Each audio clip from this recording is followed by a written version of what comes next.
അല്ലാണ്ടെല്ലാം ഒരുമിച്ച് ജയിക്കാനൊക്കെ തുടങ്ങിയിട്ടുണ്ട്. പിന്നെ ഞാൻ നമ്മുടെ കളർ ഫ്രാൻസിൽ സ്റ്റാർട്ട് ചെയ്തത് തന്നെ നമ്മുടെ കാന്താര ഈ ചാപ്റ്റർ 1 എന്നുള്ളൊരു മൂവി വെച്ചിട്ടാണ്. എനിക്ക് ഏറ്റവും കൂടുതൽ പറയാമെന്ന് വെച്ചാൽ നമ്മൾ ഏറ്റവും കൂടുതൽ റെഫറൻസ് ആയിട്ട് ഞങ്ങൾ ഏറ്റവും കൂടുതൽ റെഫറൻസ് ഋഷഭ് സാറാണ്. ഫുൾ എനർജറ്റിക് ആണ്. പിന്നെ നമ്മുടെ അരവിന്ദ് കശ്യപ് എന്ന് പറഞ്ഞ സിനിമാറ്റോഗ്രാഫർ ആണെങ്കിലും ഫുൾ എക്സ്പെരിമെന്റ്സും എല്ലാം ഓരോ മൂവി അതിൻ്റെ ഡിഫറെൻറ്റ് എക്സ്പെരിമെന്റ്സും എല്ലാം ചെയ്യുന്നത് മീൻസ് വളരെയധികം ഇൻട്രസ്റ്റിംഗ് ആണ്. കാന്താര ചാപ്റ്റർ 1 കാന്താര ഫസ്റ്റ് ഞാനാണ് ചെയ്തത്. കാന്താര ചാപ്റ്റർ 1 ഇപ്പം ഞാനും ശ്രീക്ക് വരുന്നുണ്ട്. ഞങ്ങൾ രണ്ടുപേരും കൂടിയാണ് ഈ മൂവി കളർ കറക്ഷൻ ചെയ്യുന്നത്. ഇതൊക്കെയാണ്. പിന്നെ വിഷ്വലി നിങ്ങളിപ്പോൾ ട്രെയിലർ കണ്ടല്ലോ, അതാണ് ട്രെയിലർ. സിനിമ ഇനി ബാക്കി വരാനിരിക്കുന്നു. Okay, thank you. Thank you sir, thank you so much. അടുത്തതായി വുഡ് ലൈക്ക് ടു ഒരു ലോകത്തേക്ക് നമ്മൾക്കൊരു ആക്സസ് അല്ലെങ്കിൽ ഒരു ഡോർ തുറന്നു തന്നത് അദ്ദേഹമാണ്. So let's here it from him. നമസ്കാരം. മിസ്റ്റർ അരവിന്ദ് കശ്യപാണ് എന്നെ ഈ ഫിലിമിലേക്ക് ഫസ്റ്റ് ഇൻവൈറ്റ് ചെയ്തത്. ഞങ്ങൾ വിലായത്ത് പുത ഒരു മൂവി ചെയ്തുകൊണ്ടിരിക്കുമ്പോൾ അവിടെ നിന്നാണ് ഫസ്റ്റായിട്ട് പരിചയപ്പെട്ട് അങ്ങനെയാണ് ഈ ഫിലിമിലേക്ക് ഫസ്റ്റായിട്ട് എത്തുന്നത്. അങ്ങനെ എനിക്ക് തോന്നുന്നത് ഒരു 3 വർഷം ഏകദേശമായി തോന്നുന്നു. പിന്നെ ഡയറക്ടറെ മീറ്റ് ചെയ്തു. അതിനുശേഷം പിന്നെ എൻ്റെ ലൈഫ് കംപ്ലീറ്റ് കുന്നപ്പുരയായിരുന്നു.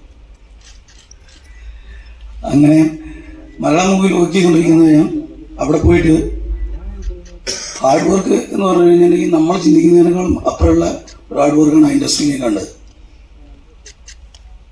ടൈം അങ്ങനെ ഒരു ടൈം ലിമിറ്റോ ഒന്നുമില്ലാത്തൊരവസ്ഥയുള്ള ഒരു ഹാർഡ് വർക്ക്. അതും സ്വന്തം വില്ലേജിൽ നിന്നിട്ട് ഇത്രയും വലിയൊരു ഫിലിം മേക്ക് ചെയ്തു. അത് നമ്മൾ ഇതേപോലുള്ള പല നാട്ടിൽ നിന്നും ആൾക്കാർ ഇതുപോലെ കണ്ടുകൊണ്ടിരിക്കണം. ഇന്നിപ്പം അതിൻ്റെ സെക്കൻഡ് പാർട്ട് വരുമ്പോൾ അത് അതിനേക്കാളും വലിയൊരു സൈസിൽ ഇന്ന് തിയേറ്ററിൽ എത്തുന്ന വേൾഡ് മൊത്തം ഒരു സെയിം ഡേ. അപ്പോൾ അത്ര ബാക്കിയെല്ലാം ഫിലിം കണ്ടെടുത്ത് നോക്കാം. Thank you sir, thank you so much. Next up I would like to hand over the mic to Arvind Kashyap, നമ്മുടെ DOP. I think we'll keep Rishabh sir for the last because we need to hear more from him.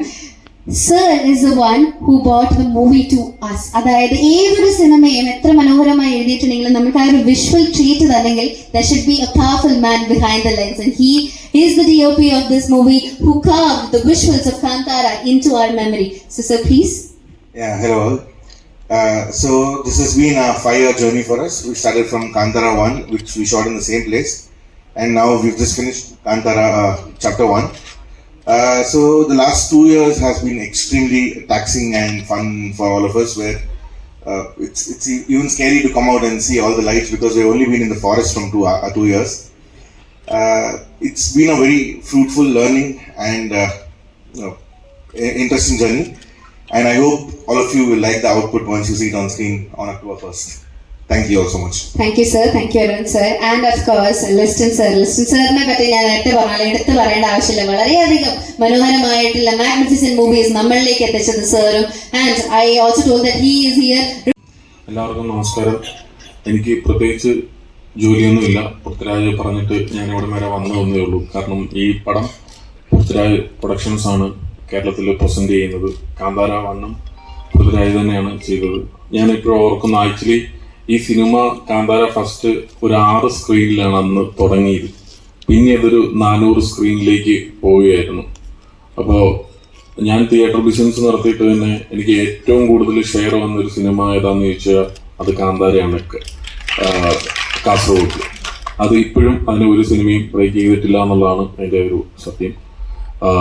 പിന്നെ ഇത്രയും വലിയൊരു സിനിമയുടെ പിന്നിൽ പ്രവർത്തിക്കുന്നത് എല്ലാവരും ഒരുപാട് മലയാളികളുണ്ട് എന്നുള്ളതാണ്. കാരണം ബംഗ്ലാനായിക്കോട്ടെ, എൻ്റെ ഏറ്റവും ചെറിയ സിനിമയായ ചാപ്പാക്കുരിശിൽ തുടങ്ങിയതാണ്. ആ ബംഗ്ലാനാണ് ഇന്ന് ഏറ്റവും വലിയ സിനിമയായിട്ടുള്ള കാന്താരയുടെ പിന്നിൽ പ്രവർത്തിക്കുന്നത്. അത് അതിയായ സന്തോഷമുണ്ട്. ഇപ്പോൾ ഇതിൻ്റെ കളറിങ് ചെയ്യുന്ന രമേശ് ആയിക്കോട്ടെ, നമ്മുടെ മിക്സിങ് ചെയ്യുന്ന രാജകൃഷ്ണൻ ആയിക്കോട്ടെ, ഇപ്പോൾ ഒരുപാട് മലയാളീസ് ഇപ്പോൾ ഒരുപാട് പടങ്ങളിലെ വലിയ സിനിമകളിലെ പിറകിലുണ്ട്. അത് വേറെ ലാംഗ്വേജ് ആയിക്കോട്ടെ. അപ്പം ഇതെല്ലാം വളരെയധികം സന്തോഷമുള്ളതാണ്. അപ്പോൾ ഈ കാന്താര എന്ന് പറയുന്ന സിനിമ നമുക്കിപ്പോൾ എത്ര സ്ക്രീൻ വേണമെങ്കിലും ചെയ്യാൻ പറ്റും എന്നുള്ളതാണ്. അൺലിമിറ്റഡ് ഓരോ ഈ ഐഡിയയുടെയൊക്കെ പ്ലാൻ പോലെ അല്ലെങ്കിൽ വോഡാഫോണിൻ്റെയൊക്കെ പ്ലാൻ പോലെ അൺലിമിറ്റഡ് ആയിട്ട് നമുക്ക് എത്ര സ്ക്രീൻ വേണമെങ്കിലും റിലീസ് ചെയ്യാനായിട്ട് പറ്റും. അതൊരു എല്ലാവരും തിയേറ്ററുകാർ ചോദിച്ചുകൊണ്ടിരിക്കുന്ന ഒരു പടമായി കാന്താര മാറിയതിലും ഇവിടെ എത്തിച്ച പൃഥ്വിരാജിനും ഒരുപാട് നന്ദി പറയുകയാണ്. Thank you. Writer, director, heart, soul, എന്തും പറയാം Rishabh Shetty, ladies and gentlemen. எல்லாருக்கும் நமஸ்காரம். எனக்கு இங்கிலீஷ் வராது, மலையாளம் வராது, ஆனால் தெரியும், ஸோ ஐ கேன் அண்டர்ஸ்டாண்ட். நிறைய மலையாளிஸ் கூட ஒர்க் பண்ணிட்டு அது ஒரு மிக்ஸ் ஆச்சுப்போம். இங்கே பெங்களூர் நான் வந்து ரமேஷ் ஏட்டா, ராஜகிருஷ்ணன், அஃப்கோர்ஸ் பிருத்விராஜ் சார், ராஜேட்டா நம்ம எப்போவும் வந்து பெஸ்ட் இருக்கும். ஸோ அது எல்லாமே மிக்ஸ் ஆகிடுச்சு ஒரு சவுத் இந்தியன் லாங்குவேஜ் அந்த மாதிரி. Thank you so much. It's a big collaboration between Malayalam industry and Kannada industry. So many technicians work with us, and even Arvind Bengaluru சொன்ன மாதிரி வில்லேஜ் புத்தால வந்து ஒர்க் பண்ணிட்டான். ஸோ இந்த மாதிரி ஒரு பியூட்டிஃபுல் கொலாபரேஷன் போயிட்டு இருக்கு. நிறைய makeup artist, especially Ronex, Suresh Shetta, Sudesh Shetta எல்லாருமே வந்து ஒர்க் பண்ணாரு கூட. ஒரு நல்ல எக்ஸ்பீரியன்ஸ். ஸோ இந்த வேர்ல்ட் ஆஃப் காந்தாரா, இந்த மேன் வர்சஸ் நேச்சர், இந்த ஒரு அந்த நடுவில் இருக்கிற ஒரு கான்ஃப்ளிக்டை வந்து அந்த ஒரு மிஸ்டீரியஸ் ஃபாரஸ்ட்டுக்குள்ளே என்ன நடக்குது அதான் ஸ்டோரி சொன்ன வந்தோம் நம்ம வந்து அதோட எக்ஸ்டெண்ட் தான். ஸோ மூலத்தில் அந்த ஆதியில் வந்து என்ன நடந்தது, எப்படி இருந்தது, we didn't have any reference for this film. So basically நாங்கள் வந்து இது எழுதும் போது ஒரு ரைட்டிங் ஸ்டேஜ்லேயே we had one research team. ஸோ இந்த தெய்வ நர்த்தகாஸ், அப்புறம் சம் ப்ரொஃபஸர்ஸ், இந்த மாதிரி அதை பற்றி நிறைய படித்தவரை கூட நம்ம வந்து டிஸ்கஷன் பண்ணி ஒரு ஸ்கிரிப்ட், ஒரு ஸ்டோரி ஆனதுக்கப்புறம் ஒரு ஸ்கிரிப்டாக ஒரு ஸ்க்ரீன் பிளே டைலாக் வந்ததுக்கப்புறம் ஒரு நிறைய வாட்டி நம்ம வந்து நரேஷன் கொடுத்துட்டே இருக்கும். So first person that is Aravind Kashyap. இந்த மாதிரி ஒரு ஃபஸ்ட் பார்ட் ஆகட்டும், இந்த சாப்டர் 1 ஆகட்டும், நான் என்ன ஒரு நினச்சேன், நாங்கள் என்ன ஒரு எழுதுவோம், ஒரு இந்த மாதிரி ஒரு ஐடியா, ஒரு விஷன் வச்சுக்கிட்டு வந்தப்போ ஐ திங்க் இந்த மாதிரி ஒரு டெக்னீஷியன்ஸ் இருந்தால் அந்த படம் எந்த அளவுக்கு வர முடியும், அதுக்கு ஒரு எக்ஸாம்பிள் தான் காந்தாரா நினைக்கிறேன் நான் வந்து. ஸோ அந்த மாதிரி ஒரு ஸ்ட்ராங் டெக்னீஷியன் டீம். ஸோ நான் நடிச்சுக்கிட்டு டைரக்ட் பண்ணிக்கிட்டு அங்கே வந்து நடக்கிற என்னென்னா என் ஊரில் தான் படம். ஸோ மொத்த காந்தாரா வந்து இந்த கெராடி, குந்தாபுரம், முதூர் இங்கே தான் நம்ம ஷூட் பண்ணோம். ஸோ அரவிந்துக்கெல்லாம் வந்து வரும் டிஓபியாக சும்மா கேமரா வச்சுக்கிட்டு ஒர்க் பண்ணுறது கிடையாது. ஸோ இட் வாஸ் லைக் அவனும் ஒரு ஷோல்டராக எனக்கு வந்து ஒர்க் பண்ணியிருக்கு படத்தோடைய ஒரு குவாலிட்டிக்காக, அந்த ஒரு எக்ஸ்பீரியன்ஸ் ஆடியன்ஸுக்கு கிடைக்கணும் அந்த மாதிரி ஒரு தாட்டில். So thank you much for that. And Bangalore, so one of the best suggestion Aravind எனக்கு கொடுத்தது. பிகாஸ் பெங்களூர் இந்த மாதிரி ஒரு ஸ்கேலில், இந்த மாதிரி ஒரு வேர்ல்ட் பில்டிங்கில், இட் இஸ் நாட் அபவுட் ஸ்கேல்னா ஒரு சும்மா செலவு பண்ணிட்டு ஏதோ ஒரு பண்ணுறது கிடையாது. ஆனால் அந்த ஸ்டோரியில், அந்த ஸ்க்ரீன் பிளே இருக்கிற ஸ்கேல், அதில் இருக்கிற டீட்டெயில்ஸ், ஸ்பெஷலி அந்த கிங்டம், இந்த பேலஸ் ஆகட்டும், ஒரு போர்ட் ஆகட்டும், அந்த ட்ரைபல் செட்டில்மெண்ட் ஆகட்டும், இந்த மாதிரி எல்லாமே எலிமெண்ட்ஸ் கொண்டு வரும்போது ஸ்டோரி செட் இன் 4th century 5th century மாதிரி தான் இருக்குது. அப்போ வந்து நம்ம நிறைய discussion last 1.5 year before going to the floor, நாங்கள் பெங்களூர், அரவிந்த் எல்லாருமே அந்த டிஸ்கஷன் பண்ணிட்டு இது எப்படி நம்ம கொண்டு வரலாம், ரொம்ப ரியலிஸ்டிக்காகவும் இருக்கணும், சேம் டைம் அந்த சினிமேட்டிக் எக்ஸ்பீரியன்ஸும் கிடைக்கணும் ஆடியன்ஸ்க்கு. ஸோ இதுதான் மெயின் தாட் இருந்தது. அந்த டைமில் இல்லை, எங்களுக்கு ஒன்றுமே ரெஃபரன்ஸ் கிடையாது. ஸோ நாங்கள் புக்கில் படிக்கிறது, கேட்குறது, டிஸ்கஷனில் வர்றது, ஒரு இமேஜினேஷன், இந்த மாதிரி தான் இருக்குது. ஸோ நிறைய ஆர்டிஸ்ட், காப்பன் ஒரு என்னோட டீமில் இருந்த டிசைனர், ஸோ எல்லா கேரக்டர்ஸு அந்த அந்த லுக் அண்ட் ஃபீல் எல்லாமே சொல்லி தான் அது வந்து நம்ம அதை ஸ்கெட்ச் பண்ணிவிட்டு, அங்கேயும் நிறைய ஸ்கெட்ச் ஆர்டிஸ்ட்டை வச்சுக்கிட்டு ஒரு ஃப்ரேம்ஸாக நம்ம க்ரியேட் பண்ணிவிட்டு சில இமேஜஸ் எல்லாம் எடுத்து, ஸோ அது டிஸ்கஸ் பண்ணிட்டு நம்ம வந்து ஒரு it is completely a team work. எல்லோரும் வந்து என்னை பற்றி பேசுகிறாங்க, இவர் எல்லாம் சேர்த்து தான் காந்தாரா. நான் வந்து என்னை வந்து சும்மா முன்னாடி நிற்க வச்சுருக்காங்க, அவ்வளோதான். அண்ட் ரமேஷ் சேட்டா சொன்ன மாதிரி இட் இஸ் லைக் 5 இயர்ஸ்லேருந்து நம்ம வந்து என்னுடைய ப்ரொடக்ஷன் ஆகட்டும், நாங்கள் வேறு ஒர்க் பண்ண படம் ஆகட்டும், எல்லாமே ரமேஷ் சேட்டா தான் அவருடைய ஸ்டுடியோவில் தான் டிஏ போயிட்டுருக்கு. ஸோ ஹாப்பி உங்களை எல்லாம் பார்க்குறதுக்கு. ஒரு பெரிய சப்போர்ட். ஸோ கர்நாடகாவில் நம்ம ஒரு 2-3 days முன்னாடி தான் ட்ரெய்லர் ரிலீஸ் பண்ணோம். ஒரு மிகப்பெரிய response all over the world. So அங்கே விட்டு ஸ்ட்ரைட்டாகவே இங்கே வந்துட்டுருக்கோன்னா most of the uploading final work இங்கே தான் போயிட்டுருக்கு. ஸோ ராஜாகிருஷ்ணன் சத்தா ரெக்கார்ட்ஸில் வந்து ராஜாகிருஷ்ணன் சார் சவுண்ட் டிசைன் பண்ணிட்டு இருக்காங்க. என்னுடைய எல்லா படம் அவர் தான் பண்ணார். So basically it is all the same team from so many years. So and especially thanks to Sunita and Prithviraj sir, நம்ம படமா வந்து லாஸ்ட் டைம் அவர் சொன்ன மாதிரி எங்கே இருந்த படம் அவர் எங்கே அவருக்கு கொண்டு போயிட்டு ஆடியன்ஸ்க்கு ரீச் பண்ணது. ஸோ அவருக்கும் ரொம்ப ஆசையாக இருந்தது. நானும் வர ப்ரெஸ் மீட்டுக்கு அப்படின்னு சொன்னாங்க. ஆனால் ஷூட்டை விட்டுட்டு வர முடியல. So and finally my co artist Rukmini and specially ஒரு இம்பார்ட்டண்ட்டான ஒரு கேரக்டரில் ஜெயராம் சார் இருக்காங்க. அவரும் இன்னைக்கு ஷூட் தான். அதர்வைஸ் எங்களுக்கு ஒரு கேரளாவில் ஒன் மோர் ரெப்ரஸன்டேட்டிவ் மாதிரி இருப்பார் அவர். So he was so happy நம்ம ஊரில் வந்து பார்த்து. எப்போவுமே கொல்லூருக்கு முகாமிக்கு வந்துட்டு இருப்பாங்க அவர். ஸோ அவருக்கு டெம்பிள் வந்த மாதிரி தான். ஸோ ஒன் மோர் டைம் நான் வந்து கொல்லூர் அந்த இடத்துல வந்து ஷூட் பண்ணுற மாதிரி ஒரு ஃபீல் எனக்கு அப்படின்னு சொன்னாங்க. So grateful to work with him and Gulshan தேவையா. இந்த மாதிரி நிறைய டேலண்ட்ஸ், அற்புதமான கலாவிதர் எல்லாருமே வந்து நடித்தாங்க இந்த படத்தில். பெரிய டெக்னீஷியன்ஸ் எல்லாம் வந்துட்டாங்க. அண்ட் ஸ்பெஷலி இது எல்லாருக்குமே இவர் எல்லாருமே பில்லராக இருந்தால், ஆனால் இந்த பில்டிங் கட்டின இடம் வந்து ஹொம்பாள ஃபிலிம்ஸ். விஜய் கிருகுந்தூர் ஒரு மிகப்பெரிய ஒரு சப்போர்ட் எங்களுக்கு. ஒரு அரவிந்துக்கு அஸ் அ டிஓபி அவருக்கு என்ன வேணும் ஒன்றுமே ஒரு குறை இல்லாமல் பார்த்துக்கிட்டு பெங்களூர் வந்து ப்ரொடக்ஷன் டிசைன் பண்ணும்போது அந்த செட்டுக்கு வந்து ரொம்ப எக்ஸ்பென்சிவான ஒரு செட்டு போடணும் அந்த மாதிரி இருந்தால் அதில் டீட்டெயிலாக உட்காந்துட்டு வேலை பண்ணிவிட்டு இன்னைக்கு வரைக்கும் நம்ம கூடவே ட்ராவல் பண்ணியிருக்காங்க. இப்போவும் வந்து நார்மலி எந்த ப்ரொடியூசரும் வந்து அந்த அளவுக்கு இன்வால்மெண்ட் இருக்காது. ஸோ அவ்வளோ நம்ம கூடவே ட்ராவல் பண்ணிட்டு சப்போர்ட் பண்ணிட்டு வந்துருக்காங்க. Hombale films is India's one of the biggest powerful production house and most success rate இருக்கிற ஒரு ப்ரொடக்ஷன் ஹவுஸ். அந்த மாதிரி ஒரு ப்ரொடக்ஷன் ஹவுஸ் நம்ம கூட இருக்கும்போது அத்தனை டெக்னீஷியன்ஸ்க்கு ஒரு இன்ஸ்பிரேஷனலாக ஒரு புஷ் இருந்தது. ஸோ October 2 வந்துட்டு இருக்கோம். எல்லா சேம் லவ் பிளெஸ்ஸிங்ஸ் வேணும் எங்களுக்கு. அண்ட் ஈவன் அஜினீஷை மிஸ் பண்ணிட்டேன். இந்த டைமும் பியூட்டிஃபுல்லான மியூசிக் இருக்கும், பியூட்டிஃபுல் வெரி த்ரில்லிங் பிஜிஎம் இருக்கும் படத்தில். எல்லாரும் செகண்ட் வாங்க, தியேட்டரில் சந்திப்போம். Thank you. Thank you. Ruba, which is the third Ruba of Lord Vishnu, had a major part to play. So the protagonist also hunts a Varaha so that it becomes a major part of the film. So does that kind of an impact, that kind of a Lord Vishnu reference is there in Kandara? Which is basically we call it is a Shiva Gana. Panjurli தெய்வத்துடைய ஒரு ரெஃபரன்ஸில் தான் வந்துடும். So it is not connected to Vishnu. So it is basically அந்த connection இருக்குது. So it is like எல்லாமே ஒரு perspective தானே, அந்த connection இருக்குது, இல்லைன்னு இல்லை. ஆனால் சிவ கணான்னு சொல்லுவோம். இட்ஸ் கனெக்டட் டு சிவனுடைய கணம். அந்த பஞ்சுர்லி, அந்த வைல்ட் போர் எல்லாமே கனெக்ட் பண்ணுது. So just correct that thing. So we always analyze the victory of a film that based on the collection records. So when we are tracking the records, the Kandara Part 1 actually cost around like 14 to 15 crores as per internet records, and it collected.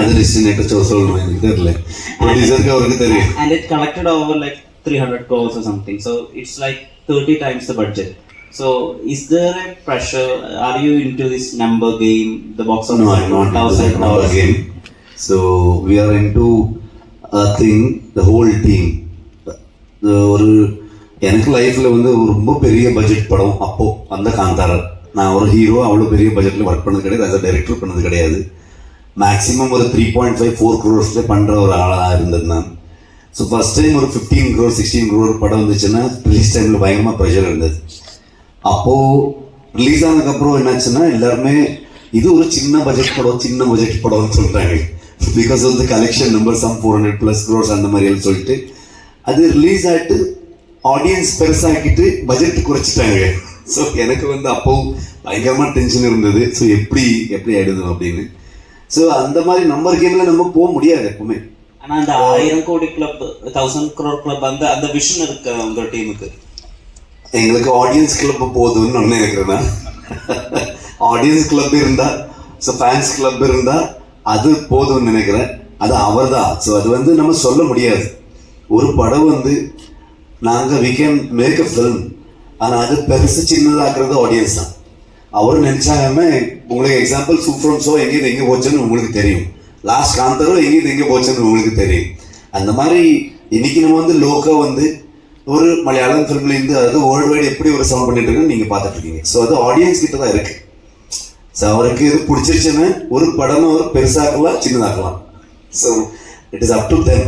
நாங்கள் வந்து எப்பவுமே ஒரு ஹானஸ்டா இப்போ அந்த ஒரு காந்தாரை வந்து நீங்க இதை கொண்டு போய் பேன் இண்டியா வேர்ல்டு வைடு அதை ரீச் பண்ணிட்டு அது வந்து எங்களுக்கு ப்ரெஷர் எடுத்தா ஐ திங்க் அது ஜஸ்டிஃபை ஆக மாட்டேதுன்னு நினைக்கிறேன். நான் அது ஒரு ரெஸ்பான்சிபிலிட்டியை எடுத்துக்கிட்டு நாங்கள் வந்து இன்னும் அதிகமாக எஃபர்ட் போட்டு ஹார்ட் ஒர்க்கு நல்லா போட்டிருக்கோம்.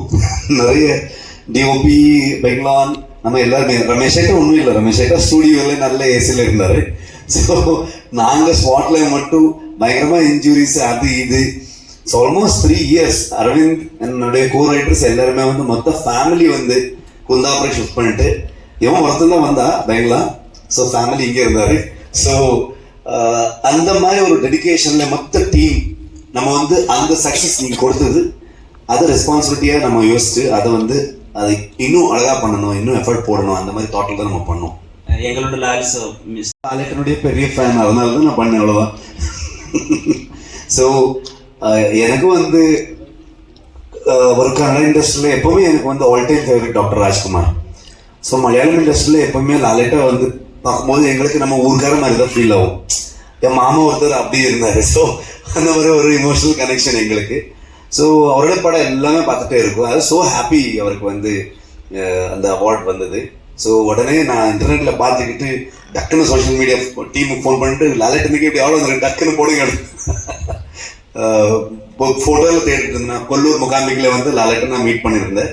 இப்போ ஸோ பியூட்டிஃபுல் மூமெண்ட் எனக்கு. ஸோ அதனால போட்டேன், അவ்வளോதான். മുഴുവൻ സിനിമയാവുന്നു എപ്പോഴും പറയുന്ന കേൾക്കാറുണ്ട്. അപ്പോൾ 2022 സെപ്റ്റംബറിലാണ് കാന്താര ഫസ്റ്റ് റിലീസാണ്. ഇപ്പൊ 3 വർഷമായി. ഈ പേഴ്സണലി മെന്റലി ഫിസിക്കലി എത്രത്തോളം അറ്റാച്ച്ഡ് ആ കാന്താരയായിട്ട്?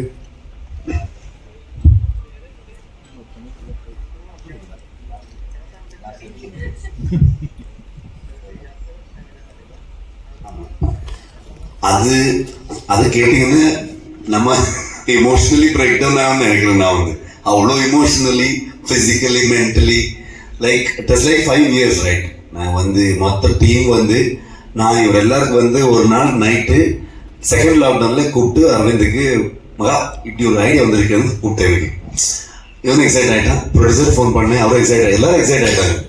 அங்கே ஃபோன்லேயே ஆல்மோஸ்ட் ½ hour பேசணும், அர்த்தம். ஸோ டிஸ்கஸ் பண்ணி அங்கேயே நான் இமீடியட்லி ஒரு வீடியோ கால் பண்ணிட்டு ஒரு லொக்கேஷன் போனேன். அது ஃபர்ஸ்ட் பார்ட்ல வந்து ட்ரீ ஃபாலிங் இடம். இதை பாரு இந்த இடத்துல இப்படி இப்படி இப்படின்னு எக்ஸ்பிளைன் பண்ணிட்டே இருக்கேன். அன்னைக்கு வந்து எக்ஸைட் ஆனது மொத்தம் 5 years போச்சு அவருக்கு. ஸோ ஸோ எல்லாருக்குமே நாட் ஓன்லி மீ, எல்லாருக்குமே வந்து மற்ற ஃபேமிலியோட இப்போ எனக்கு என்னுடைய பசங்களை வந்து ஸ்கூலுக்கு போக ஸ்டார்ட் பண்ணிட்டாங்க. அந்த காந்தாரிலேருந்து அங்கேயே பிறந்து அங்கேயே ஸ்கூல் ஸ்டார்ட் ஆகி அந்த மாதிரி ஒரு ஜர்னி யாருமே பார்க்க முடியல. இந்த ஹோல் வேர்ல்டுக்கு வந்து நம்ம டிஸ்கனெக்டடாக கம்ப்ளீட்லி அந்த காந்தார வேர்ல்டுக்குள்ள ஃபாரஸ்ட்குள்ள அதான் அதுக்கு சொல்லிட்டு இருந்தாங்க. லைட்ஸ் எல்லாம் இங்கே தான் பார்த்துட்டு இருக்கோம். நம்ம வந்து ஒரு ஊர்லேருந்து ஒரு ட்ரைபு வந்து சிட்டிக்கு வந்தால் எப்படி இருக்கும் அந்த மாதிரி தாட்டில் தான் இருக்கும் நம்ம எல்லாம். இப்போ அவ்வளோ டிஸ்கனெக்டட் ஃப்ரம் த வெளியே வந்து என்ன நடக்குதுன்னு தெரில. ரொம்ப ஐ திங்க் இப்போவும் வந்து யாருக்குமே தூக்கம் இல்லை. நாங்கள் வந்து ஆல்மோஸ்ட் 3 months போஸ்ட் ப்ரொடக்ஷனில் எல்லாருமே இவன் மட்டும் பெங்களா மட்டும் நல்லா தூங்கிட்டு இருக்கா. வேற இண்டஸ்ட்ரியில படம் பண்ணிட்டு இருக்கா ஹைதராபாத்ல. இங்கே எல்லாமே நாங்கள் வந்து அரவிந்த் ஆகட்டும், சேட்டா ஆகட்டும், ராஜேட்டா, ரஜினிஷ் இப்போ ஸ்டுடியோவில் இருக்காங்க. அவர் எனக்கு வேறு ஆப்ஷன்கள் நான் வரணும் இங்கே ப்ரொமோஷனுக்கு. So it's like whole team 48 hours அந்த மாதிரி எல்லாமே தூக்கம் இல்லாமல் கண்டினியூஸ் ஒர்க் போயிட்டு. ஸோ மோஸ்ட்லி ஆஃப்டர் ரிலீஸ் எல்லாருமே 1 week 10 days அந்த மாதிரி வெறும் தூக்கம் தான் பண்ணணும்னு நினைக்கிறேன். நான் வந்து എല്ലാവരും തൂങ്ങിയിരുന്നു മോസ്റ്റ്ലി. ഈ ഞങ്ങൾ മിസ് ചെയ്യുന്നൊരു ഋഷഭ് ഷെട്ടി ഡയറക്ടർ ഉണ്ടല്ലോ, സാഹിബ് പ്രശാലി ചെയ്ത ക്രിക്കറ്റ് പാർട്ടിയൊക്കെ ചെയ്ത ആ കൈൻഡ് ഓഫ് ഡയറക്ടറിന്റെ പ്ലാൻസ് ഉണ്ടോ ആഫ്റ്റർ? இந்த படம் வந்து ஆ கைண்ட் ஆஃப் டைரக்டர் தான் பண்ணது, அதே டைரக்டர் தான் பண்ணது. சேம் அந்த மாதிரி ஒரு எனக்கு அதான் பண்ண முடியும், அதான் பண்ண தெரியும் எனக்கு, அவ்வளோதான். ஸோ இந்த ஸ்கேலில் வந்து தானே நான் வந்து சேஞ்ச் ஆக முடியாது. I always want to make films like that. சர்க்காரி வந்து எனக்கு ரொம்ப ஒரு இமோஷனலி கனெக்டடான ஒரு படம். இப்போ காந்தாரா வந்து நீங்கள் இவ்வளோ பெரிய ஹிட் பண்ணிட்டு அதுக்கு இன்னொரு பார்ட் வந்து அதோட ஸ்கிரிப்ட் இவ்வளோ ஒரு ஸ்கேலில் வந்துருச்சு, அதை நம்ம பண்ணிட்டோம். ஓகே. ஆனா எனக்கு வந்து எப்பவுமே அந்த ஊர்ல இருக்கிற சின்ன சின்ன ஸ்டோரி பத்தி சொல்லணும், அதான் எனக்கு எப்பவுமே இம்பார்ட்டன்ஸ். அது ஒரு ஃபேக் நியூஸா எவனோ ஒருத்தர் போட்டது சோசியல் மீடியா, அதை பத்தி நேஷனல் வைட் டிஸ்கஷன் போயிட்டு இருக்கு. அது எதுக்கு போட்டேன்னு தெரியல. அவனுக்கு யாரோ கேட்டாங்க டீம்ல, யாரா நீ என்னன்னு. அவன் ஒரு தனியா காந்தாரா பருவன்னு ஒரு பேஜ் போட்டு அதுல ஒரு டிசைன், என்ன காந்தாரா டிசைன் போட்டு வச்சிருக்கேன் வந்து, அதுல இப்படி எப்படின்னு சொல்லிட்டு இருக்கேன் வந்து. அது எங்களுக்கு சம்மதமே இல்லையே. நாங்க அதுக்கப்புறம் யார் என்ன பண்றாங்க அது வச்சுக்கிட்டு நிறைய பேர் மீட்டர் ஓட்டிட்டு இருக்காங்க எங்க சோசியல் மீடியால. அது சும்மா ஃபேக் நியூஸ். அப்படி யார் சொல்லுவாங்க? எப்பவுமே வந்து ஒரு மனுஷனுடைய அவனுடைய ஹேபிட் ஆகட்டும், அவனுடைய ஃபுட் ஆகட்டும், அவனுடைய லைஃப் ஸ்டைல் ஆகட்டும், அதை வந்து யாருக்குமே கொஸ்டின் பண்ற இது கிடையாது, அதிகாரம் இல்லைங்க. Everybody has their own choices. நாங்க யார் அதை கொஸ்டின் பண்றது? நீ இப்படி பண்ணதான் அப்படின்னு யார்? நாங்க படத்துல எல்லா எலிமெண்ட்ஸும் காமிக்கிறோம். ஒரு கடவுளை பத்தி எப்படி இருக்கோ அது நம்ம காமிக்கிறோம். ஒரு ட்ரைபல், ஒரு நேச்சர் வர்ஷிப்பிங் அது வந்து காமிக்கிறோம். பேசிக்கலி நாங்க வந்து இங்கே பயாஸ்டா வந்து ஏதோ இப்படி அப்படின்னு சொல்றதுக்கு வரல. ஃபிலிம் ஒரு ரைட்டர்ஸ் ஸ்டோரி டெல்லர்ஸ் ஆகிட்டு நாம எப்பவுமே அதை பயாஸ் ஆகக்கூடாது. நாங்க என்ன இருக்கு அதை காமிக்கணும். ஸோ அது பர்ஸ்பெக்டிவ் உங்களை தான், நீங்க தான் சொல்லணும். அதுல என்ன நல்லது என்ன கெட்டது அது நீங்க சொல்லணும். ஸோ நான் எப்பவுமே அது வந்து இப்படி இருந்தா அப்படின்னு நான் எப்பவுமே அது வந்து ஒத்திக்க மாட்டேன். அது ஒரு ஃபேக் நியூஸ். സാർ ഒരു ഫിക്ഷൻ മൂവിയിലെ മിത്താടി എന്ന് പറഞ്ഞാൽ അതൊരു ഡിഫറെന്റ് കോംബോയാണ്. അപ്പൊ വളരെ ഡേഞ്ചറസ് ആയ കോംബോയാണ്. കാരണം ഓഡിയൻസ് എങ്ങനെ അത് എടുക്കും എന്നുള്ള ഒരു റിലീജിയൻസ് മിത്ത് എപ്പോഴും ഓഡിയൻസിന് കണക്ട് ചെയ്യുന്ന ഒരു സിനിമകളാണ്. അപ്പം ഇങ്ങനെ ഒരു സിനിമ കാന്താര ഫണ്ണ് ഓഡിയൻസ് വലിയ റെസ്പോൺസ് എടുത്തു. അപ്പം അങ്ങനെ ഒരു മിത്തോളജിക്കൽ ബിലീഫ് ഉള്ളപ്പോൾ ഇങ്ങനെ ഒരു സിനിമ ചെയ്യുമ്പോൾ എത്രത്തോളം റിസ്ക് ഉണ്ടായിരുന്നു മൈൻഡിൽ? டெஃபினெட்லி ரிஸ்க் இருக்கும். ஒரு மைத்தாலஜி கனெக்ஷன். நம்ம வந்து ஃபோக்லோர், பேசிக்கலி நான் வந்து ஃபோக்லோர், இந்த ட்ரைபல் வர்ஷிப்பிங், நம்ம நேச்சர் வர்ஷிப்பிங், மனுஷனுக்கும் நேச்சருக்கு இருக்கிற ஒரு கான்ஃப்ளிக்ட், இந்த மாதிரி சொல்லும் போது டெஃபினெட்லி ரிஸ்க். என்னன்னா ஸ்டோரியே வந்து ஒரு காம்ப்ளிகேட்டட் ஆகிடும். ஸோ அது வந்து நம்ம ஸ்மூத் ஆக்கணும். ஒரு ஸ்க்ரீன் பிளே ஒரு ஸ்டோரியில் வந்து அதை நம்ம ஸ்மூத்தாக கொண்டு வந்து நல்ல பேக்கேஜிங்கில், ஸோ ஆடியன்ஸை வந்து என்டர்டைன் பண்ணிட்டு அவர் என்ஜாய் பண்ணணும். ஸோ அந்த 2.5 hours அவர் கொடுக்குற மணி டைம் எல்லாரும் வேல்யூ பண்ணிட்டு அவர் என்டர்டைன் பண்ணணும். சேம் டைம் ஒரு தாட் ப்ராசஸ் வேணும். முதல்ல நம்ம என்ன சொல்ல போயிருக்கோம் அது வந்து definitely it is a tough job. ஆனால் ஒரு நல்ல டீம் இருந்தால் அது வந்து கொஞ்சம் ஈஸியாகிட்டு எல்லாருக்குமே. இப்போ நான் வந்து நம்ம டீம்ல நம்ம ஒரு ஸ்டோரி நரேட் பண்ணோன்னா அங்கேயே ஒரு 10 கொஸ்டின் வந்துடும். ஸோ ஒரு 15 times மோஸ்ட்லி அரவிந்துக்கு, பிரகதி பொண்டாட்டிக்கு, நம்ம ப்ரொடியூசருக்கு, எல்லாருக்குமே நானும் இந்த ரைட்டர்ஸ் வந்து ஸ்டோரி சொல்லிட்டே இருக்கும், நரேஷன் கொடுத்துட்டே இருக்கும். யாராவது ஒருத்தர் ஒரு கொஸ்டின் கேட்டா அந்த கொஸ்டின்ல வந்து எங்களுக்கு ஆன்சர் இல்லைன்னு அது ஒரு சால்வ் ஆகலைன்னு தான் ஒரு இது வரும். அந்த மாதிரி நம்ம எப்பவுமே வந்து அப்ரோச் அப்படியே இருக்கும். ഡിഫറെന്റ് വേൾഡ് ബിൽഡ് ചെയ്യുക, ശരിക്കും അതിന്റെ ഒരു പ്രഷർ ഉണ്ടായിരുന്നു. ആക്ച്വലി കാന്താര സ്റ്റാർട്ട് ചെയ്തതിനു ശേഷമാണ് ലോക സ്റ്റാർട്ട് ചെയ്തത്. ലോക ഒരു 6 മാസത്തെ ഓർക്കും, കാന്താര ഓൾമോസ്റ്റ് 3 years ഒക്കെ. കാന്താര എനിക്ക് ഫസ്റ്റ് കാന്താര ഇതിന് നരേഷൻ വരുന്നതിനേക്കാൾ മുമ്പ് സാർ കൊണ്ടുപോയിട്ട് സാറിൻ്റെ നാട് മൊത്തത്തിൽ ഒന്ന് കാണിച്ചു തന്നു. എന്താണ് ഇവിടെയൊക്കെയാണ് നമ്മുടെ പരിപാടി നടക്കേണ്ടത്, അപ്പോൾ എന്താണ് ഈ ഏരിയ എന്നുള്ളത്. അതിനുശേഷം വെരി സ്ലോലിയാണ് നമ്മൾ ഓരോന്നോരോന്നായിട്ട് എടുത്തു പോന്നിരിക്കുന്നത്. എന്ന് വെച്ചാൽ ഇത് വളരെ നാച്ചുറലായിട്ട് കണക്ട് ആയിട്ടുള്ള ഒരു പരിപാടിയാണ്. അപ്പോൾ അതെന്ന് വെച്ച് കഴിഞ്ഞാൽ റിസ്ക് ആണെന്ന് വെച്ച് കഴിഞ്ഞാൽ റിസ്ക് എന്ന് വെച്ച് കഴിഞ്ഞാൽ ഈ വില്ലേജിൽ ഇത്രയും കാര്യങ്ങൾ എത്തിക്കുക, ആൾക്കാർ അങ്ങനെയുള്ള പരിപാടികളൊക്കെയാണ് ഏറ്റവും മെയിനായിട്ടുള്ള റിസ്ക്. അല്ലാതെ ബാക്കി നമ്മൾ ഭയങ്കര ഇഷ്ടപ്പെട്ട് ചെയ്യുന്ന കാര്യങ്ങളല്ലേ. അപ്പോൾ അതുകൊണ്ട് അത്ര ഒരു ഫീൽ ചെയ്യില്ല.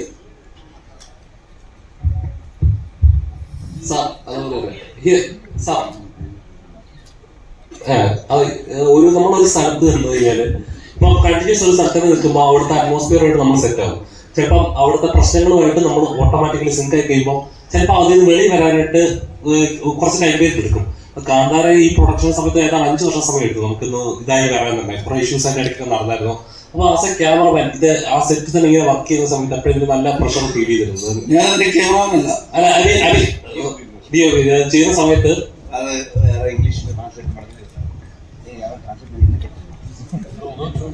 No, I was just asking about a lot of incidents that has happened in the set. So to you, have you felt the pressure as a DOP? What was your pressure or what were you going through while this film was in the making?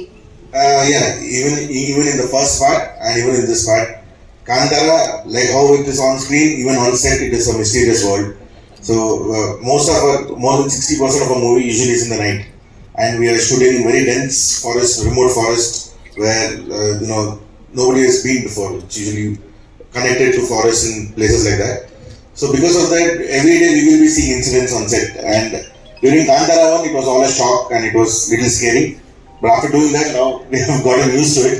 So we are prepared, we are better prepared. And how many ever instances you see in the movie, similarly, they keep happening on set. Maybe after the movie we can talk about all those. But like I said, we had a great support system with us. We had a great team. That was our biggest strength. Our costume designer Pragati Shetty and Banglan and the whole team, we always travel together. This is a kind of movie where all departments travel together always, so that all the whatever challenges we had on set, we all face together. That was our biggest strength. The indigenous stories, when we speak about the local happenings, legends, it turns to be international. So Kantara 1 had that kind of a connect, the first part.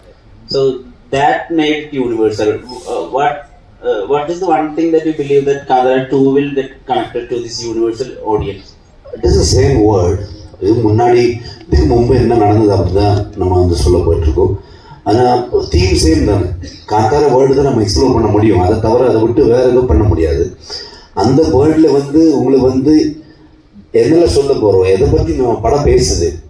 ஒரு definitely it's talk about the tribes. அந்த ட்ரைப்பை பற்றி அவர் என்ன இருந்தாங்க அதை நம்ம பேசுவோம், இல்லை. ஆனால் அந்த மிஸ்ட்ரி இருக்கும். நீங்கள் காந்தாரில் என்னென்ன ரசிச்சிங்க நீங்கள், அது இன்னும் அழகாக இன்னும் இதில் வந்துடும். ஆனால் வந்து when something becomes local, it becomes exactly. So இது வந்து இன்னைக்கு நான் ஒரு உத்தரகாண்டில் இருந்து ஒரு ஜேர்னலிஸ்ட் என்னை கூப்பிட்டு இருந்தாங்க. ஸோ அதை யோசிக்க போயிட்டு அதை மறந்துட்டேன். அவர் வந்து என்ன சொன்னாங்கன்னா, இப்போ உத்தரகாண்ட் அந்த நினைத்தால் அந்த இடத்துல எல்லாமே வந்து சிமிலர் கல்ச்சர் இருக்குது. நாங்கள் என்ன நினைச்சோம், இப்போ வந்து கேரளாவில் வந்து தையம் இருக்குது, நம்ம கொஸ்டின் கர்நாடகாவில் மங்களூர் குந்தாப்பூர் அந்த இடத்துல எல்லாமே புத்தம் தெய்வம் போல இருக்குது அப்படின்னு நம்ம நினைச்சோம். ஆனால் எல்லா இடத்துலையும் எல்லா ஸ்டேட்லையும் இப்போ நீங்கள் தமிழ்நாடு போனீங்கன்னா இந்த காவல் தெய்வம் இந்த மாதிரி ஒரு எலிமெண்ட் இருக்கும், கிராம தெய்வம் இந்த மாதிரி எல்லாமே. ஸோ நம்ம ரூட்லேயும் இருக்குது. ஸோ நான் என்ன நினச்சேன், இந்தியாவில் வந்து எல்லா கிராமத்துலேயும் எல்லா ஊர்லேயும் இது இருக்கும் அப்படின்னு தான் இருக்குது. எனக்கு என்னென்னு நான் கொஞ்சம் சின்ன ரிசர்ச் பண்ணிவிட்டு எல்லா இடத்துலையும் எப்படி அதை பார்க்குறாங்க. பேசிக்கலி நாங்கள் இப்போ தானே இந்த சிட்டியில் இருக்கோம். அதான் நம்ம முழுத்தில் எல்லாருமே அதில் வந்து நாங்கள் எல்லாருமே ட்ரைப் தானே. இந்த ஃபாரஸ்ட் இல்லைன்னா ரிவர், ரெண்டு இடத்துல இருந்து சிவிலைசேஷன் ஸ்டார்ட் ஆயிடுச்சு. ஸோ அங்கேருந்து வர முடியும்னு. ஸோ ஆனால் எனக்கு என்னென்னா, இது குளோபலி ஒரு கனெக்ட் ஆகிற ஒரு எலிமெண்ட் என்ன எனக்கு ட்ரிகர் பண்ணிடுச்சுன்னா, நான் ஒரு வாஷிங்டன் சியாட்டில் போகும்போது அங்கே ஒரு கன்னட சங்கம் வந்து எனக்கு ஒரு அவார்டு கொடுத்தது கூப்பிட்டாங்க அங்கே. அப்போ அங்கே இருக்கிற வாஷிங்டனுடைய சியாட்டில் செனட் ஒருத்தர் வந்திருந்தாங்க. அவர் வந்து என்ன சொல்கிறாங்கன்னா, அவர் படம் பார்த்துருக்காரு. நான் காந்தாரா பார்த்துருக்கேன், கன்னடாவில் வந்து இங்கிலீஷ் சப்டைட்டில் நான் படம் பார்த்தேன். உங்கள் பிரச்சனை மட்டும் கிடையாது, உங்கள் ஊரில் நடக்கிற ஸ்டோரி மட்டும் கிடையாது, நம்ம ஊர்லேயும் வந்து யூஎஸ்லேயும் வந்து என்ன இஷ்யூ இருக்குது. இப்போ நேட்டிவ் அமெரிக்கன்ஸுக்கும் லா மேக்கர்ஸ்க்கும் இருக்கிற பிரச்சனையை பற்றி அவர் பேசினார் என்கிட்ட. ஸ்டேஜ்லேயும் சில விஷயத்த சொன்னார் அவர். ஸோ அங்கே வந்து அவர் ட்ரைபல் வர்ஷிப் இங்கே இருக்குது, நாங்கள் என்ன நம்புகிறோம் என்ன ஃபாலோ பண்ணுறோம் அதே மாதிரி அங்கேயும் இருக்குது. ஸோ உலகம் பூரா வந்து அந்த மாதிரி விஷயத்த இருக்கும், ஆனால் நம்ம சொல்லலை, அவ்வளோதான். இப்போ வந்து த்ரூ ஃபோக்லோர் அதை வச்சு த்ரூ சினிமா நாங்கள் சொல்லிட்டு இருக்கோம், அவ்வளோ. ஸோ எப்போவுமே ஃபர்ஸ்ட் பார்ட்லேயே நான் சொன்னது அதான், மோர் ரீஜனல் இஸ் மோர் யூனிவர்சல் அப்படின்னு. நம்ம ரீஜனல் ரூட்டட் என்ன நம்ம சொல்கிறோம், நீங்கள் பார்த்தீங்கன்னா உங்கள் வீட்லேயும் அதே எமோஷன்ஸ் இருக்குது, எங்கள் வீட்லேயும் அதே எமோஷன்ஸ் இருக்கும். So the core emotions R same. இப்போ ஏதாவது ஒரு நேச்சுரல் கலாமிட்டி வந்துச்சுன்னா உடனே அதோட கிளைமேக்ஸ், அதோட ஒரு எண்ட் வேர்டிக்டா சொல்ற ஒரு வார்த்தை இருக்கு, மனிதனால இயற்கையை எக்காரண கொண்டு ஓவர் கம் பண்ண முடியாதுன்னு. Nature is always on the top, superior. So Kantara அந்த மாதிரி ஒரு இடத்த டச் பண்ணுதா இந்த பாட்டு? ஓவரால் வந்து நமக்கு தாண்டி இன்னொரு தெய்வ சக்தி இருக்கு, ஒரு ஒரு ஒரு ஸ்பிரிட் மாதிரி, ஒரு எனர்ஜி மாதிரி இருக்குதுன்னு நம்ம சொல்லிட்டு இருக்கோம். காந்தாரில் டெஃபினெட்லி நம்புகிறோம். எப்படின்னா இப்போ வந்து நம்மளுக்கு ஒரு மாதிரி இருக்கும், நம்பாத ஒருத்தருக்கு ஒரு மாதிரி இருக்கும். ஆனால் வந்து ஒரு குழந்தை வந்து அப்பா நம்புவோம், அவனுக்கு மேலே இருக்கிற ஒரு அப்பான்னா அவனுக்கு எல்லாமே தெரியும், ஈஸி சூப்பர் ஹீரோ அப்படின்னு ஒரு தாட் இருக்கும் எங்களுக்கு. அதே மாதிரி தான் வந்து நமக்கு மேலே ஒரு எனர்ஜி இருக்குது, அதை வந்து நம்ம ப்ரொடெக்ட் பண்ணணும் அப்படின்னு ஒரு தாட் எப்பவுமே இருக்கும் எங்களுக்கு. நாங்கள் சின்ன வயசுல அதே நம்பி தான் வரும். ஸோ டெஃபினெட்லி அதை பற்றி பேச போகிறோம். ஆனா இந்த படம் இப்போ ஏத்திஸ்ட் செக்குலர் அந்த மாதிரி அவங்களும் பார்த்துருப்பீங்க இல்ல, அவங்க அப்போ அவருக்கும் மேட்டர் வச்சிருக்கோம் நம்ம. ஸோ அவரும் ஏதோ ஒரு விஷயத்த நம்புறாங்களே, இது நம்பலன்னு அவர் ஏதோ ஒரு விஷயத்த நம்புவாங்க. ஸோ அந்த நம்பிக்கை ஒரு வருஷமே இருக்காது, ஒரு பர்ஸ்பெக்டிவ் இருக்காது. உங்களுக்கு அந்த மாதிரி கிரியேட்டிவ் பயம் இருந்ததா? இப்போ கடவுளை நம்பாதவங்க இதை எப்படி பார்ப்பீங்க? நான் வந்து என்ன நினைச்சு நான் நம்புறேன், நான் கும்பிடுறேன், சாயதை நான் ஃபாலோ பண்றேன், அது வர்ஷிப் பண்ணுவேன். நான் ஃபர்ஸ்ட் ஆஃப் ஆல் நான் நம்பினதா அந்த கண்டென்ட் மேல உங்களுக்கு நம்பிக்கை வரும். இல்லைன்னா நானே வந்து கான்ஃபிடன்ஸ் இல்லாம நம்பாத ஒரு விஷயத்த வந்து ஒரு பொய் சொல்லிட்டு உங்களுக்கு சொல்லணும், அந்த மாதிரி ஆயிடும். நான் நம்புறதுனால தான் நான் பண்றேன். ஸோ நான் வந்து அவ்வளோ யோசிக்க மாட்டேன். ஸோ நான் நம்பிட்டேன், எனக்கு ஒரு நல்ல ஒரு தாட் வந்துருச்சு, ஓகே, அதை வந்து நான் ஃப்ரெண்ட்ஸ் கிட்ட, நாங்கள் டெக்னீஷியன்ஸ் கிட்ட, நம்ம டீம் கிட்ட எல்லாருக்கிட்ட டிஸ்கஸ் பண்ணிடுவேன். எல்லாருக்கும் எக்ஸைட் ஆயிடுச்சுன்னா படம் பண்ணிடுவோம். நாங்கள் வந்து பயாஸா இது இப்படி அது இப்படின்னு நம்ம சொல்ல மாட்டோம். நாங்கள் வந்து இருக்கிற விஷயத்த வந்து இப்படி காமிக்கிறோம். ஸோ அதில் யாருக்கு நல்லது என்ன கிடைக்கும் அதை எடுத்துருவாங்க, யாருக்கு பிடிக்கும் அவரை எடுத்துருவாங்க. அதான் தாட் இருக்கு எப்பவுமே. காந்தாரா 1க்காக நீங்க மென்டலியும் பிசிக்கலியும் ரொம்ப ட்ரெயின் பண்ணீங்க. நீங்க நான்வெஜ் எதுவும் சாப்பிடல, செருப்பு போடல. அது எல்லா டைம்ல கிடையாது. அந்த சீக்வன்ஸ் ஷூட் பண்ண டைம் மட்டும்தான். அந்த சீக்வன்ஸ் கோலார் சீக்வன்ஸ் ஷூட் பண்ண டைம்ல மட்டும் அது மறுபடியும் அதுக்கு அப்படியே கனெக்ட் பண்ணிடுவாங்க இப்போ. ஓகேவா? ஸோ தெரியல. ஸோ நான் வந்து அது பண்ணும்போது நான் பண்ணாத ஒரு விஷயம். ஸோ அது பண்ணும்போது நான் உள்ளுக்குள்ளே ஒரு கிளாரிட்டி வேணும் எனக்கு. ஸோ எனக்கு எதுவுமே கன்ஃபியூஷன் இருக்கக்கூடாது. நான் வந்து ரொம்ப நம்புற ஒரு தெய்வம். ஸோ அதனால தான் நான் வந்து அந்த டைமில் மட்டும் நான் வந்து எல்லாமே ரெஸ்ட்ரிக்ட் பண்ணி நாங்கள் வந்து படமும் அது வந்து ட்ரீட் பண்ணல. நார்மலி ஷூட் பண்ணும்போது என்ன எல்லாரும் இருப்பாங்க, ஒரு 1000 பேர் இருப்பாங்க, எல்லா இடத்துல எல்லாம் பண்ணிடுவாங்க. ஆனால் நம்ம இது வந்து நம்ம அந்த சீக்வன்சஸ் வந்து நம்ம ரொம்ப ஏதோ ஒரு நார்மல் ஷூட்டிங் மாதிரி நம்ம பண்ணல. டேக்கன் எவ்ரி கேர் பிகாஸ் நான் நம்புறேன், I believe in it. So அதுக்கு சம்மந்தப்பட்ட யாராவது இருக்காங்க, அவரெல்லாம் கூட வச்சுக்கிட்டு அப்படிதான் இருந்தது எனக்கு. ஓகேவா? ஸோ அது வந்து தீவிரம் வந்து வேற மாதிரி தீவிரத்துக்கு கனெக்ட் பண்ணிடுவாங்க. நான் ஒரு பக்தன், நான் நம்புறேன், அதான் என்னுடைய அதில் தப்பு என்ன இருக்கு? நான் வந்து உங்களுடைய நம்பிக்கை பற்றி நான் கொஸ்டின் பண்ண மாட்டேன். அது உங்களுடைய நம்பிக்கை, அதை நான் ரெஸ்பெக்ட் பண்றேன். என்னுடைய நம்பிக்கை நீங்க ரெஸ்பெக்ட் பண்ணணும், அவ்வளவுதான். So that's it. I think with that would be the last question. എന്നിട്ട് നമുക്ക് ഒരു ഫോട്ടോ എടുത്ത് വൈൻഡപ്പ് ചെയ്യാം. സർ ചേട്ടാ പൊളിറ്റിക്സ് എங்கே ഇല്ല, പടത്തെ പറ്റി പേസും. അതല്ല അന്ത പൊളിറ്റിക്സ് അല്ലേ.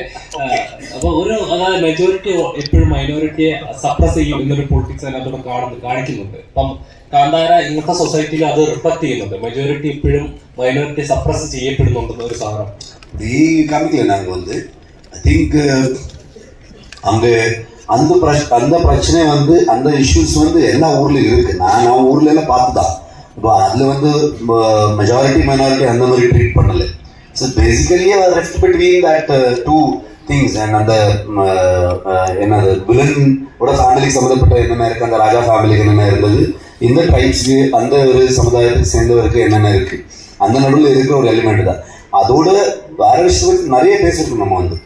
ஓகே, அந்த ஃபாரஸ்ட் என்க்ரோச்மெண்ட் இந்த மாதிரி நிறைய விஷயத்தை பற்றி நம்ம பேசியிருக்கோம். அது வந்து சொசைட்டியில் இருக்கிற பிரச்சனை தான். ஸோ ஆனால் வந்து அதில் எதுவும் பர்ஸ்பெக்டிவ் கொடுத்துருக்கோம் நாங்கள். தெய்வத்துக்கு முன்னாடி எல்லாமே ஈக்குவல். ஸோ எப்போ கொஸ்டின் பண்ணுவாங்க, என்னென்னா இதை நீங்கள் இப்படி பண்ணீங்க, கவர்மெண்ட் அப்படி பண்ணது இப்படி பண்ணாதுன்னு. நான் என்ன சொல்ல போகிறேன்னா இப்படி பண்ணால் பெட்டர் தானே, நல்லா இருக்குதானே. ஸோ அந்த மாதிரி ஒரு பாசிட்டிவ் ஆங்கிள் நம்ம போகலாம். அதை பார்த்து நிறைய ஆஃபீஸர்ஸ் என்கிட்ட பேசினார். அவருடைய அப்ரோச் சேஞ்ச் ஆயிருக்கு. ஊருக்காரர் என்கிட்ட பேசியிருக்காரு. ஃபாரஸ்ட் டிபார்ட்மெண்ட் வந்து ரொம்ப ரெஸ்பெக்ட்ஃபுல்லி பார்த்தாங்க. நிறைய ஃபாரஸ்ட் டிபார்ட்மெண்ட்லேருந்து எனக்கு பேசுவார். ஸோ சேம் டைம் ஊருக்காரர் வந்து இல்லை இவரும் நமக்கு ஹெல்ப் பண்ண முடியும், இப்போ ஒரு அதை பார்த்து தாட் ப்ராசஸ் சேஞ்ச் ஆகிடல இல்லைங்களா, அந்த மாதிரி thought. So yes, thank you. I think